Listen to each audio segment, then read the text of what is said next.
د جمعې په شپه شاوخوا 11 بجې د میدان وردګ ولایت په بېلابېلو ولسوالیو کې د سیلابونو راوتلو له امله یو ماشوم مړ او 4 تنه ټپیان شول. په زرګونو جریبه کرنیزه ځمکه او کورونه پکې زیانمن شول.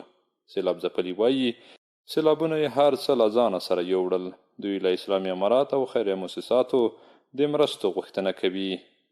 هیڅ شی نه لرو، جومات یې وړی، مالونه یې وړي، کورونه یې وړي، حیوانان یې وړي. نو دوی موږ له حکومته دغه هغه داسې جای راکړي چې موږ کورونه کې جوړ کړو، موږ سره د ساه کومک وکړي. داسې یو ځای کې ساه راته وایي دا کلی اوبه تېر ویسو.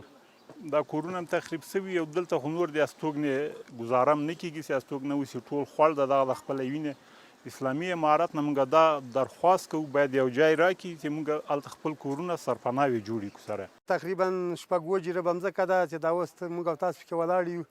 دا سیلاب تخریب کړی، په دې کې کچالو، لوبیاوې او دا زراعتي ونې هم درلودې او دا تخریب سوي دي.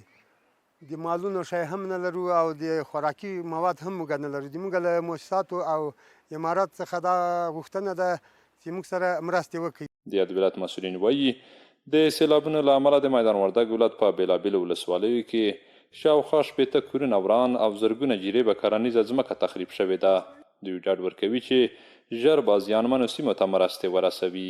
تېره ورځ کې د خلکو په مخ باندې هغه لارې خلاصې سوي، زخمیان انتقال سوي او نن هم د نړیوالو او داخلي مؤسساتو سره ګډه اضطراري جلسه درلوده او ولسوالیو ته ټیمونه ولیږل چې عملا سروي شروع کړي تر څو عاجلې مرستې ورسیږي.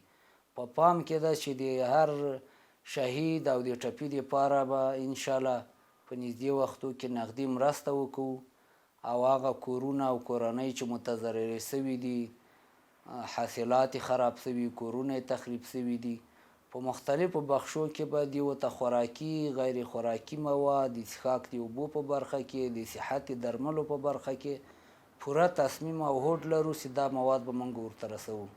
میدان وردګ له اقلیمي بدلونه په زیاته پیمانه زیانمن ولایت دی چې وخت ناوخت اوسیدونکي د سیلابونو له امله له ګڼو ځاني او مالي زیانونو سره مخ وي.